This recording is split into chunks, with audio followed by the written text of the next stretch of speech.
And we are live. Welcome, welcome. This is your Omiinka coming at you, your Omiinka 8 on Spreaker Show on Omi's Organic Broadcaster. Thank you so much for joining us. And this is the Lilly Institute for Professional Development. Yes, we are getting ready to talk about our project, our pilot project, and the National Institute for Medical Coders. We are getting ready to talk about the pilot program and how we are about to recruit. We are going to start off with the pilot program with 100 recipients, paying a total of $40 for the full review program. Now, may I repeat, this is a review program to prepare you under preparation for the exam in home health coding. As I told you, there were several areas you could choose from, compliance being one of them, also OASIS being one of them, diagnosis being one of them, as well as home health coding. Now, you can pick either one of those alphabet soups that you choose to, and as you pick those soups, you are able to go through the process of doing the review. This is a review, may I add. It is not sitting for the actual exam. This is a review, period.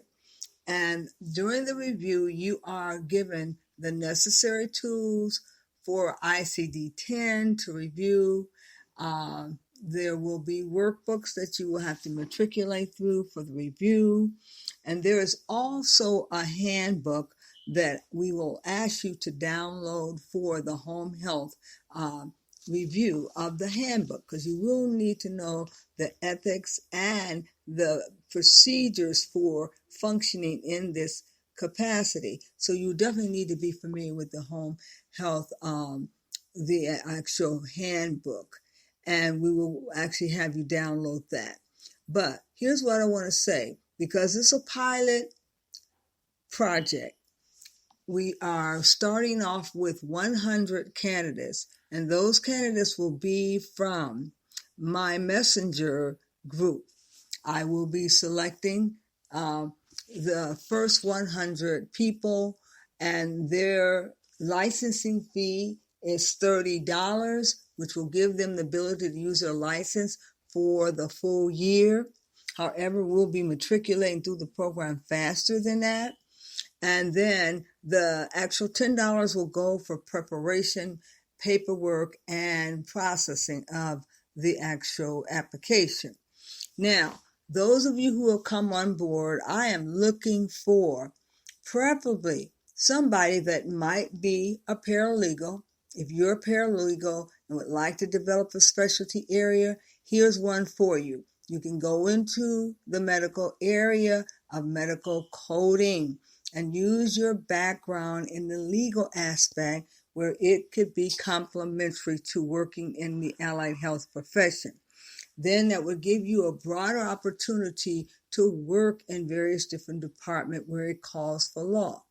Now, I want to say that we're not just restricting it to paralegals, but before I put out the clarion call before where I was looking for paralegals and I couldn't find any, I'm going to put that out again. If you are a paralegal and would like to be trained in the area of home health coding for medical coding, to prepare to do a review to sit for the exam. Now, here's what I will tell you.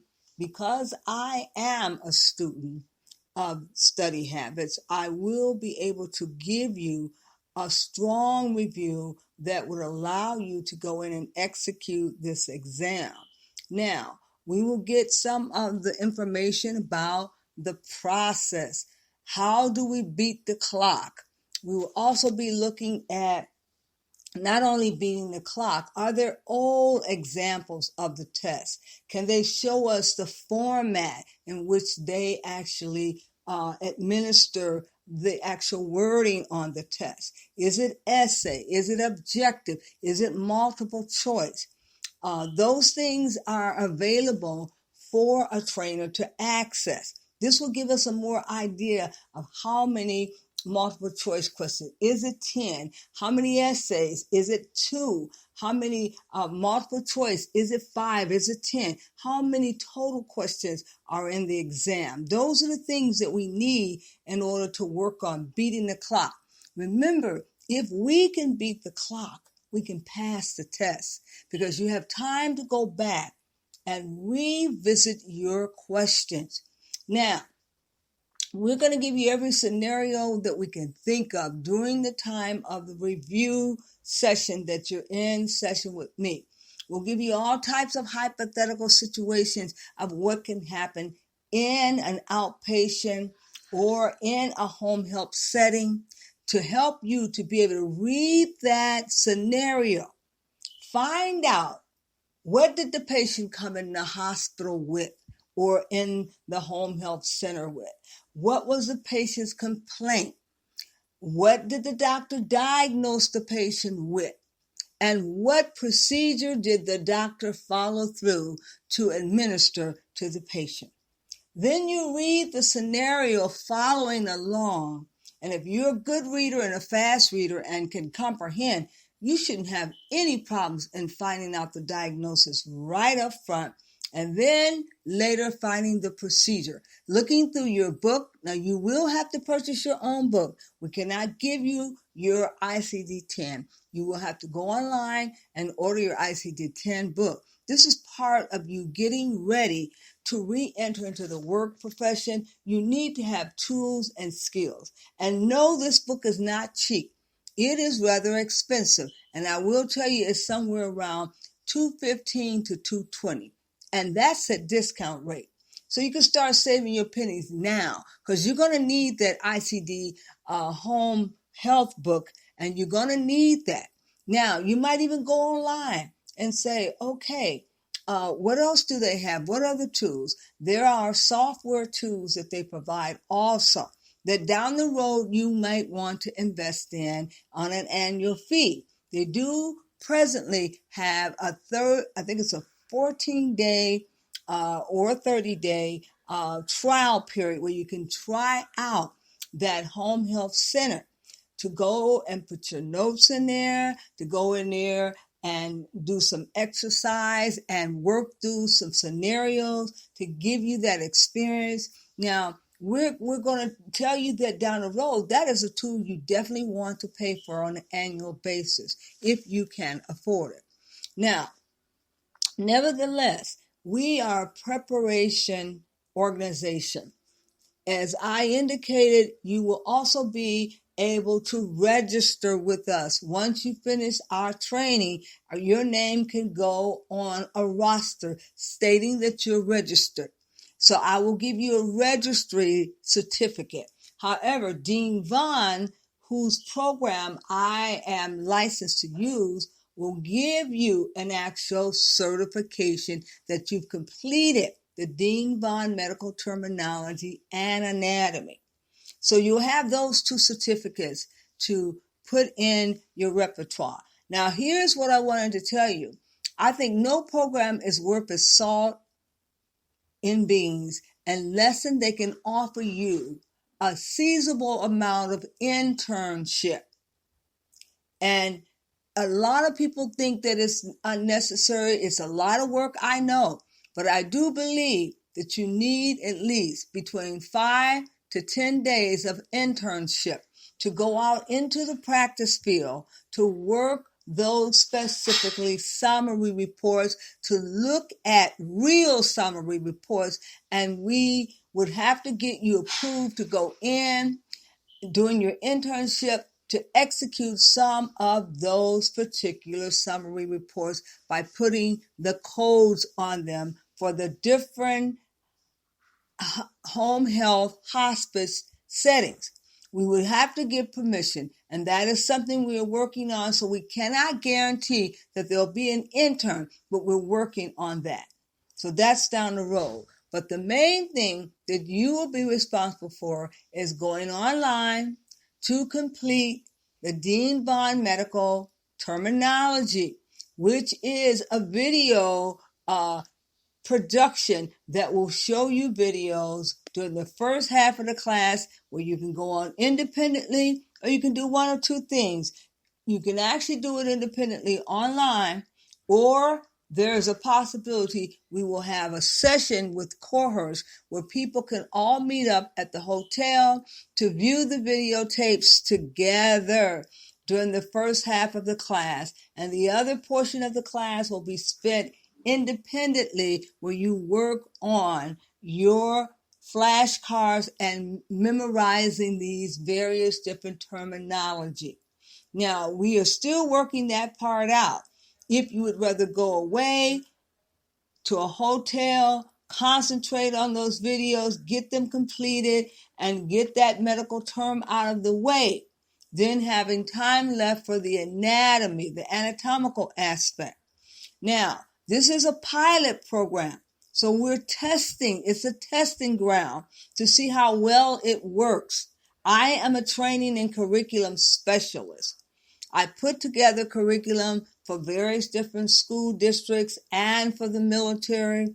And one of the programs I put together for them was an in-house training program where they didn't have to go out to the college. The program was offered via their in-house facility.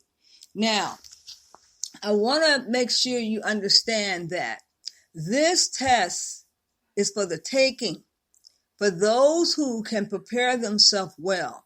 It does not require that you have a bachelor's degree, a 4-year bachelor's degree, a master's with 1 to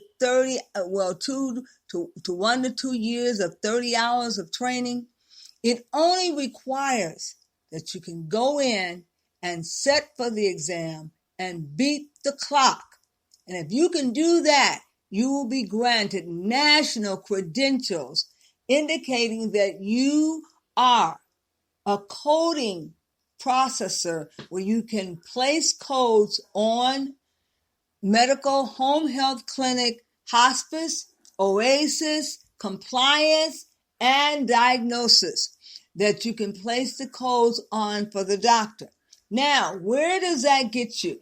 That gets you in a position now you have passed the test. You can go into somebody's clinic or facility and go to work and work to the sweat of your brows. Now, where does the remote come in at? You are not seasoned yet. You don't have the skills on the job. You want to put in between 2 to 4 or 2 to 5 years of experience before you should feel competent to go out on your own and work remotely from your home. Most clinics will not release you until they're reassured that you can work independently as a professional. But remember, in the meantime, this training is going to prepare you for a consultant's role. I can teach you how to become a consultant. I've been a consultant for over 30 years, a contractor consultant for the various different states. As a professional development person, I can teach you how to set your services up as a consultant, having your own name tags, or having your own business cards, and then having your own stationery, understanding that you definitely have inventory, that you want to have invoices that you invoice your clients for. You want to make sure you write a contract that will complement the contract they're going to give you to sign. And literally, you're a contractor. You're 1099. So being a contractor, you're going to have to report. They're going to be reporting so much money they give you, and you're going to have to be reporting paying your taxes on a quarterly basis or on an annual basis. You're not exempt. You must pay taxes on any proceeds that you receive.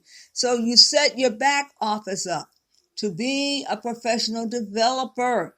You can either go in the schools to do the professional development for these clinics where you come in and train their staff and giving them CEUs to continue in their profession, because they're licensed that they have expires, and they have to take continuing education before their license expires. So they need plenty of trainers. So you are being trained to become a trainer, to go into the various different facilities if you would like, as a consultant, to go in and do their professional development, or you can go straight into a home health facility and just practice doing coding as a specialist. Okay? Now, once I prepare you to sit for the exam, you're going to want to go to one of the conferences to get another reassurance of 3 more days of training by somebody else. Now, I know you're at this point, you're paying out money, yes, but it's for your profession. You have 4 days of training, and you also may want to get membership into one of the organizations that is holding this training. And there are many of them out there, the HCP Pro, and there's also the Home Health ICD-CM coding. These organizations that are out there, the Decision Health, you might want to get membership with them because it will lower your conference fee. Now, what I am training you to become is a consultant. And as I train you to become a consultant, and I'm also training you to review for the exam. What are the possible questions that could be on the exam? And how do you study for reading scenarios? Should you be timed? And should you be tested so that you can work on beating the clock? I'm stressing beating the clock because you will be in there fighting against the clock. And with those answers that you know, you quickly place your answers on and you come back to review your answers and working a little longer on those areas that require more detailed study. But we're doing the review to help you prepare as a review at the TOOT. We call our institute the TOOT, Lilly Institute for Professional Development. And we would like for you to know that I've trained many people under the auspices under Child Development Association, which is a government program throughout the 50 states. And in every state that I've lived in, I've had a chance to put my hand on those young ladies' life by assessing them, evaluating them in their writing ability for their competencies, also in collecting their evaluations from their parent, doing their portfolios, making sure their portfolios are in order, and writing their 13 competencies for their particular specialty, whether it be preschool or school age or infant and toddler. So I've had plenty of experience in working with students and working one-on-one with them to prepare for this non-traditional indirect route after have been working in the child care profession and having at least 460 hours. We give them the benefit of the doubt and credit for working in the profession. Even though they don't have any theoretical coursework, they must get 120 clock hours of coursework that they can get from any junior college or any continuing education program. And then we evaluate those classes and we give them credit for 6 months of those coursework for having hands-on experience. Now, that's the 6 months, but they still must have 120 clock hours of theoretical class and coursework that they've completed and received some CEUs or credits from the college. So this is a way of taking their life experiences and giving them credit towards obtaining a credential. It's an indirect route to receiving an actual associate degree in child development. I've worked in those capacities for over 30 years and have worked in family child care, the center child care as well.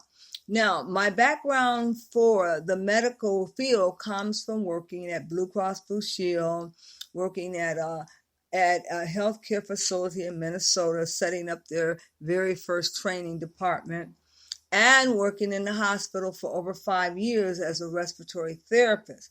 So I was able to use my training and development in the area of the hospital when I ascertained a job as an adjunct faculty in teaching medical coding specialty at the junior college. So that gave me the experience, and not to mention my 65 credit hours from College of DuPage in the registered information health technician program, which I had won a scholarship to participate in. So I have a wealth of experience in the allied health profession. Why won't you let me help you to do your review? And I will be going over this material just like you. I had left the profession before I could ever sit for my exam. However, I've worked in the profession, and I've worked for Blue Cross Blue Shield and training all of their claim processors in how to do Part B Medicare claim. So I feel more than proficient, and I feel stronger now that I have revisited and retaken the class in medical terminology. So I am feeling very, very ready for the test. I know anatomical body parts, and I know the actual anatomy and physiology because I've had both of those classes with a lab. So I just got off track and got taken by surprise in getting a job in the profession, and not realizing down the road I wanted that certificate. So now I'm going back to get that certificate. Even though I've worked as a college adjunct in this profession, I'd like to have the credentials because it means something to me. I was given a scholarship to go back to school as an adult parent to get these credentials, and I think my chapter won't be complete until I obtain that certification. Now, I'm saying this to those people that are out there in my group that I'm going to be sending this tape to, and for those people who might be interested, please respond back to me. Let me know if you want to be a part of the project. It's an opportunity for you to sit for a review and have a master teacher help train you to sit for a review. And upon sitting for the review and using your study guides to prepare for the exam, it is the best way to get a credential without going to school to get your 4 years of college. And I say get all the alphabet soup before you think about going and getting a bachelor's degree. You can get the alphabet soups a lot cheaper, somewhere in the tune of less than $1,200 to set through the conference and the exam. Then if you only spend $1,200, that's a lot better than spending $20,000 for a degree you might not even be able to do anything with. But with this degree, I guarantee you that you'll be able to find a job in somebody's home health clinic, in somebody's surgery care, in somebody's hospice center, somebody's home health center, and somebody's where else could you work? In a surgery clinic, and you can also work in the area of research. So it's very good that you should know that you can even do transcription and become a transcriber as well. But for those who are working in the capacity of a nursing assistant, this might be a step up for you to come out of patient care and to work in administration and working with documentation and working with clerical work. This may be a step up for you in another category that will get you away from patient care for a while. I had to break out of patient care myself. I was burnt out, and the floor therapy was killing my legs. So after a while, it takes its toll on you. And you might want to keep your profession of your medical terminology and just transition it into a more clerical setting. And this is one of the options that you might have. And for the record, I want you to know that as a training and professional development specialist, one of the things we do is continuing education for teachers who like to get their license renewed. I'll continue to do my continuing education for early childhood teachers who need CEUs because I am a full-blown training center. And at one time, I offered the 120 clock hours for the early childhood teachers, and I also put them in internships, and I also did their assessment as an advisor. So I worked as a trainer and an advisor at one time when the state was allowing us to do that. But now the state has pretty much given that training over to other institutes and taken it away from trainers who wanted to do both the training and the examination. So one of the things I will say is that as a professional development specialist, it requires you to have a master's degree in training and curriculum specialty, and that's called ATTAC. I've worked in other positions with the government as a training curriculum specialist as ATTAC, and I will tell you that they have a shortage in that profession, and they need more TACs working in the area of child development. So I will always possibly be an advisor for them.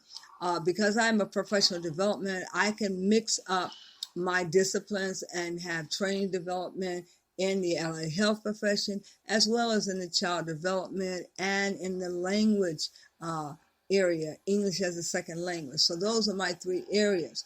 But nevertheless, I want you to know that I'm making this appeal to those people that are actually in my friends list and who might be interested. You will be getting a messenger, and if you're interested, respond back. And even if you're not interested, respond back and say, thank you very much, but I'm not interested at this time.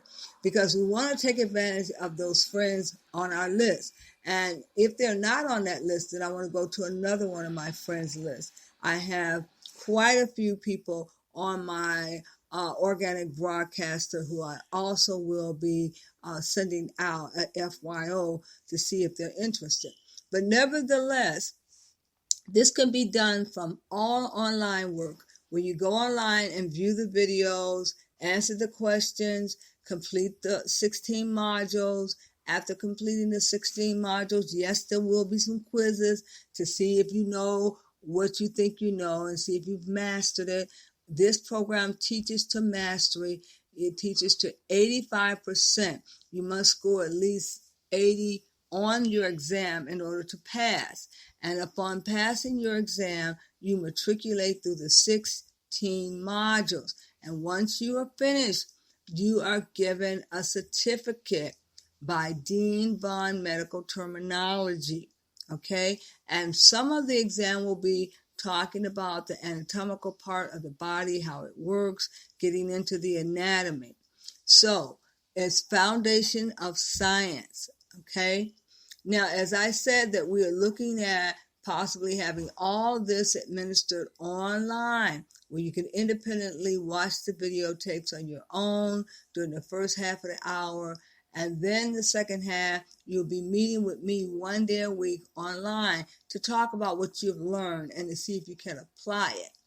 And there might be an option for this particular class to be offered remotely at a hotel where you can get away and get it all done in less than 7 days at the hotel, where you actually are drill, and you're at it for 8 hours a day for 5 days a week, and you get done with it after 7 days. And after 7 days, you literally have completed all of the Dean Von Medical Term, along with the anatomy and terminology.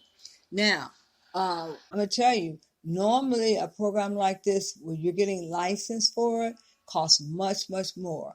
And believe you me, the $10 that comes to me for administration fee does not cover my teaching time. But I agree to do a pilot program along with the Dean Von Agency, because they are the ones of putting the bill for the license. So the majority of the funds go to them. But nevertheless, don't think that you're going to break the bank when you give your $40, because that's just enough money to get the program administrative paperwork done. And that's about it, $10 per person. So I don't want you to look at it as if, oh, she's trying to make money. I can't make any money off of this. It's a pilot project. All the monies will go back into the program to fund the next group of students. But the main thing is I want to give you guys an opportunity to come along with me as I do my review, and we can work harder. We can be in competition. We can go out and go the distance when you work with somebody else, so that when you take the test, we will all be sharp as a knife. And some of us may not be the sharpest knife in the shed, but when you get through with any of my trainings, ask anyone and they'll tell you, I put the work in, and you're going to be sweating too. Now, I have an app that I just put together, and it's kind of funny that they kept pushing this app on me, where there's a young lady pumping iron, saying that she's going to work in so many words. She is hustling. She is pushing and putting the time in. That's the same thing I'm going to say to each one of you. You got to pick up those weights, and you got to put some sweat in it, and you got to make sure that if it don't hurt, then you haven't did your job. And ask anybody that has me as a teacher. They know I am a drill sergeant. Drill, drill, drill. Not just rope learning, but with Dean Bond, it will teach you to have retention from memorization of looking at assemblies and visualization of the words. The wait when you see the way that the training is administered, you're going to love it. You're going to laugh all the way through class. You're going to be glad you signed up. You're going to look forward to it. And there's going to be so many remarks of, isn't that funny? Who would ever thought of something like that? But at the same time, you are going to be retaining at least 80% retention guaranteed. All of my students that I ever taught at Blue Cross Blue Shield maintained, at that time I think it was 75%. All of them maintained 75% or better of that information. So you walk away proud knowing you mastered the Dean Bond medical term. Now, I didn't say master for the test. That's up to you as we go through these workbooks to put the sweat in and get the review done for each of the specialty areas. As I said, the specialty area for hospice, and that's Medicare. The specialty area for home health, the specialty area for diagnosis, okay? And I want you to understand that it might look like you're going the opposite direction of getting a degree, but I guarantee you, if I had it to do all over again, I would have never got my degree first. I would have went for these alphabet soups, and I would have gotten fully endowed in passing every one of these three areas: compliance, home health, hospice, diagnosis. I would have gotten all of these alphabet soups behind my name.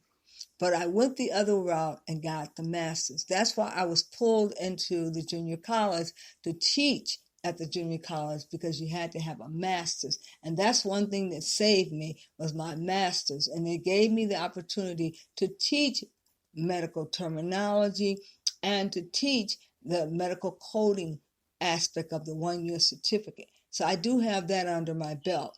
And hopefully down the road, I will have my own 1 year certificate program in medical coding. So I implore you, don't wait on this, because I've been talking about this particular program for a while now. And usually my mind sways away and goes off into something else if I sense that you don't have an interest. But I'm going to pound this in the ground, because there's a lot of you out there that need this. I mean, definitely need this. It is a specialty like no other. It is an area that you can go work in all of the 50 states. It's more prominent in the state of Texas. There's such a need in the state of Texas. And that's why I got my first start to teach at the junior college at Garland Community College, where I taught the 1-year program and helped to set it up. So I'm saying that down the road, they can download work to you from all 50 states, because this is all set up on a digital process. So I might even be looking to go to Blue Cross Blue Shield and say, hey, Blue Cross Blue Shield, why don't you get me involved in doing your claims? I have been a claim processor, and I was a previous claim manager. Let me train some of your people. As a matter of fact, let me come and get your backlog, and I can hand that work out to some of my people. See, this comes with a tribal effect. I have family members that are 3 deep knee in this. Family members who started with me back in the 80s, and they're now third-party administrators, and some of them are processing claims, and some of them are putting the codes on. They are still in the profession, and it has paid them well. Now, I will say to you that you're being offered a gift, and this is an opportunity for you. If you're on my messenger list, then you'll be possibly, if I can get through all the first 100. That's all I'm going through, because I have too many people on my list.